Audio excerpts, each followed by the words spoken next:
Hello everyone, welcome to Medicare 101, and whether you're turning 65 for the first time or trying to get some more Medicare information, you are in the right place. So without further ado, we're going to jump right into it. This is the foundation of Medicare. This is original Medicare.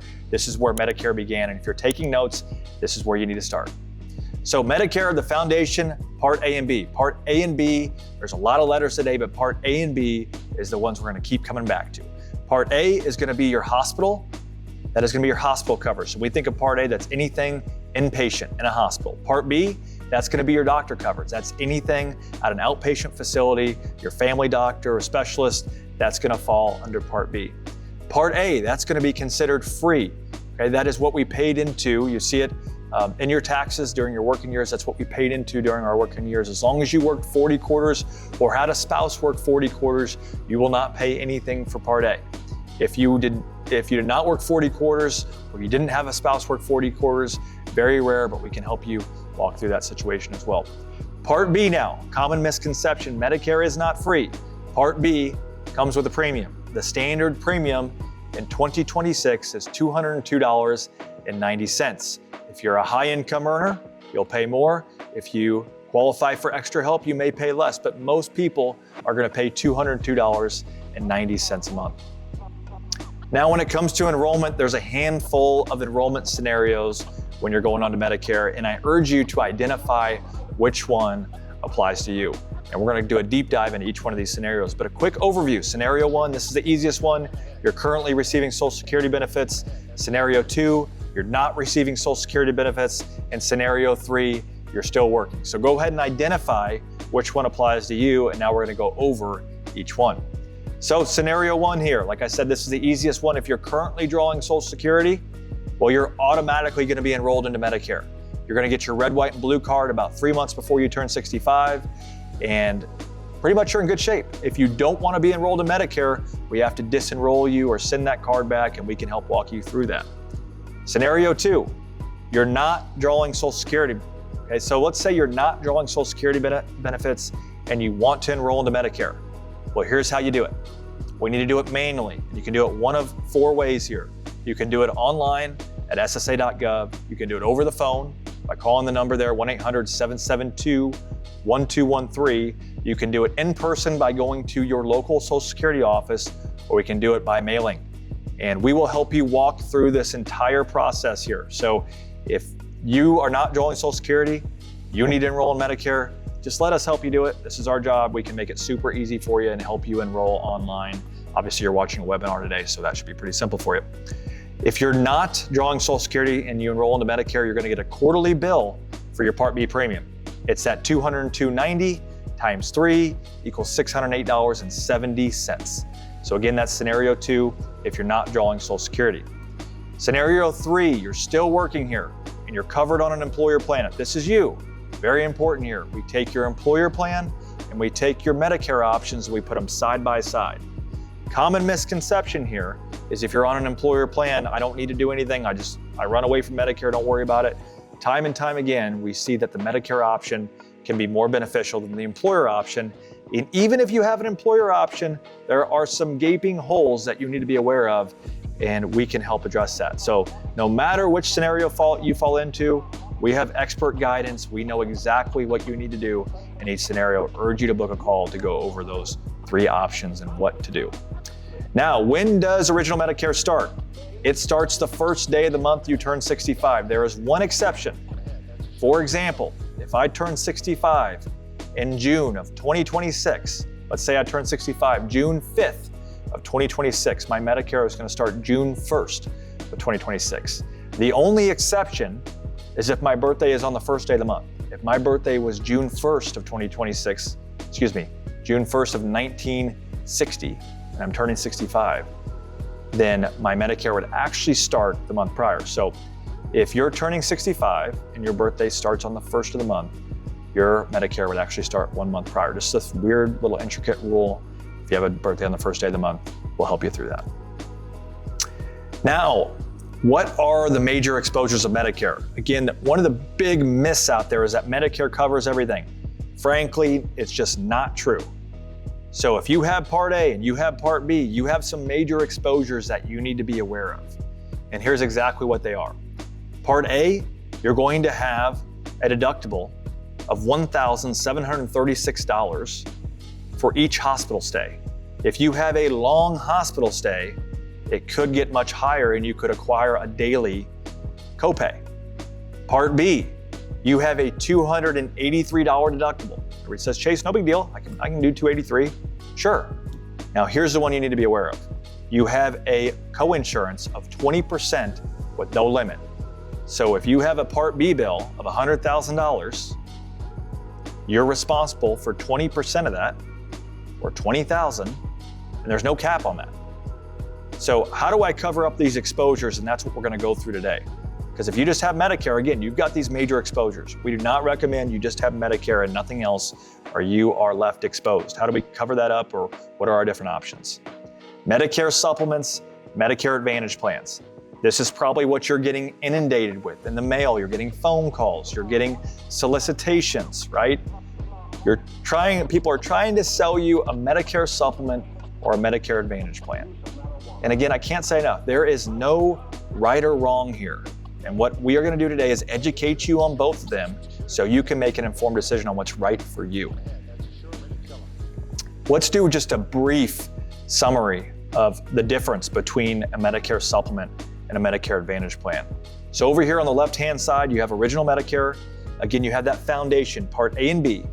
Now on original Medicare, if you're going with a supplement, you would add a supplement and you would add a Part D prescription plan to your original Medicare. And that would be the foundation of Medicare with that additional gap coverage. Now, you can also forego this and choose a Medicare Advantage plan. Medicare Advantage would replace your original Medicare. Medicare Advantage provides the same basic benefits of Part A and B and combines them into what is also known as Part C or Medicare Advantage. Medicare Advantage typically includes Part D coverage. So you'll hear it described as an all-in-one plan, and we'll kind of go over it and break it down. But you have option one, which is original Medicare. So if you're writing it down on a piece of paper, put a line down the middle of the paper. One side, you've got original Medicare and a Medicare supplement. The other side, you've got Medicare Advantage and your prescription drug plan included in that sucker, most likely. And we're going to spend the next couple minutes breaking these things down even further. So let's really focus in on a Medicare supplement. If you're thinking Medicare supplement, you're leaning towards Medicare supplement, you just want to know about Medicare supplement, here's what the Medicare supplement includes. Now remember, you have to pay the Part B premium of $202.90 no matter which way you go. Okay, so that is the standard premium, Medicare Part B premium, $202.90. Your Medicare supplement, you're going to have another premium on top of that $202.90. The coverage, that's going to be the most robust coverage. Medicare supplements are the most comprehensive coverage. Okay, if you want the most possible coverage, it's a Medicare supplement. Your network, you can go to any doctor or hospital that accepts Medicare in the United States of America. Networks, it's just one question. Do you take Medicare? Which over 98% of doctors and hospitals are going to take Medicare. So just about everybody is going to take your Medicare supplement. Then you would choose a standalone prescription drug plan. Pretty simple there. Coverage, robust. Networks, there's really no networks. Medicare Advantage, I'm sure you can guess, it's a little bit more of the opposite, right? Medicare Advantage now, Part B premium. Again, we're writing things down. No matter which way you go, you have that $202.90 Part B premium. Advantage plan premium is going to be lower, sometimes zero premium, but typically much lower than a Medicare supplement. So if it's a budgetary thing, Medicare Advantage is going to be the less expensive route. Now with a less expensive route comes more exposure. So the coverage, when it comes to a Medicare Advantage plan, you're going to have more coinsurance, more co-payments, more max out-of-pockets. It's going to be very comparable to a group plan where you have responsibility. Networks. Now most of these plans require a network. You need to go to a specific doctor or specific hospital in order to receive the best coverage. There's PPOs, there's HMOs, there's POSs, there's all different types of plans here and networks when it comes to Medicare Advantage. As I mentioned earlier, the Part D, the prescription drug plan, is typically included in these plans. And there's extra benefits like over-the-counter benefits, vision, dental, gym. So these come with some extra incentives, if you will. So if we put them side by side And if I were to just simplify this, if I had 30 seconds to explain the two to you, Medicare Supplements, you're gonna pay more for these plans, but you're gonna get more coverage. You're not gonna have networks. You're gonna see whoever you want. Okay, you pay more, you get more. Pretty simple, right? Medicare Advantage plans, you don't pay as much for these, but you take on more responsibility, more exposure, more risk. You pay less, you get less coverage, you take on more risk. Pretty simple when you really just take it and simplify it like that. Now, very important, no matter which route you go, again, Medicare does not cover everything, a big common myth. When it comes to cancer, heart attack, and stroke, we see them every day, serving thousands and thousands of people across the country. And the best way I can explain it, no matter what, you're gonna have out-of-pocket expenses when it comes to cancer, heart attack, and stroke. And cannot say it enough, you need to have a plan in place there. Skilled nursing, this is the biggest exposure that Medicare has that no one talks about. If you're talking with a Medicare advisor, with somebody that calls himself an expert in the Medicare field, and they're not talking to you about the potential risks of skilled care assisted living, you need to run for the hills. I cannot say it enough, this is the biggest exposure.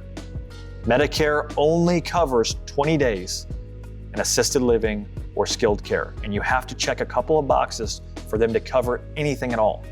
You have to have a 3-day hospital stay, and you have to be improving. So you have to check those boxes in order to get any coverage at all. If you have a Medicare supplement, the Medicare supplement may cover days 21 through 100, again, if you have that 3-day hospital stay and you're improving. After day 100, very critical here, we'll highlight it down there at the bottom. After day 100, there is absolutely nothing that will cover you. There are only 2 options to cover you when you have a assisted living stay or nursing home stay after 100 days. That is your personal assets, which would be 401k, retirement funds, cash, your home, or you have a plan in place. That's the only way to cover it after 100 days. So Medicare will only cover 100 days if you check a bunch of boxes, which we see it time and time again, those boxes don't get checked. But after 100 days, you got nothing. So like I said, it's critical we have a plan in place. It says it in the fine print in your Medicare and You handbook that Medicare will not cover all expenses. Medicare only covers a assisted living nursing home care. After a 3-day hospital stay, you must be improving. It's all right there, but no one ever reads it. No one educates you on it. So people are left in a terrible position. And that's exactly why we have the umbrella coverage options. These cover, an umbrella coverage option is going to cover these major exposures. It's going to blanket up the cancer, heart attack, and stroke exposure. It's going to cover up to another 2 years of those assisted living or nursing home expenses. It's going to cover those major hospital deductibles. Okay, it's going to protect you from these gaps, as we say. So no matter what, we never recommend you choose a Medicare plan without umbrella coverage. And even if you're on an employer plan right now, you should have umbrella coverage. Okay, umbrella. You should have umbrella coverage. So make sure you identify, by the time we're done here, identify which umbrella coverage is right for you, no matter if you're going on a Medicare, no matter if you're staying on employer coverage, and it's gonna work with you as you transition on a Medicare, or if you go on a Medicare, like I said, we do not recommend a Medicare plan without this. And as we wrap this up, I want to go through our 3-phased approach. So today, phase number 1, we're basically knocking out phase number 1. You're getting the Gruening Health and Wealth online content, today's educational workshop and seminar, and then you'll get a free copy of 64 Plus. And that's a #1 bestseller that will really take today's presentation in a book format and help you kind of slow it down, maybe circle things and take notes if you need to. And then phase number 2, the most important phase, is schedule your free consultation. Make sure that you get your individual questions answered. And we have a ton of incredible people at Gruening Health and Wealth that are standing by, ready to answer those questions. We've serviced thousands and thousands of Medicare beneficiaries across the country, and again, have that 5-star service and BBB accreditation to prove it and back that up. So we'd love to talk with you, would love to answer those questions, would love to help you plan for your Medicare and retirement transition. And phase number 3, that's our free lifetime billing and claim service. So we have a great full service team that's going to handle any billing, any claims, any service, and really provide you the holistic support on the insurance side that you're going to need throughout your retirement years. So can't wait to hear from you. Can't wait to answer those questions. And then again, I want to remind you that every year we're going to be there for you. We have our free annual reviews. So every year, October 15th to December 7th, that's going to be another chance to meet and make sure you have the right plan, not just this year, but for years to come.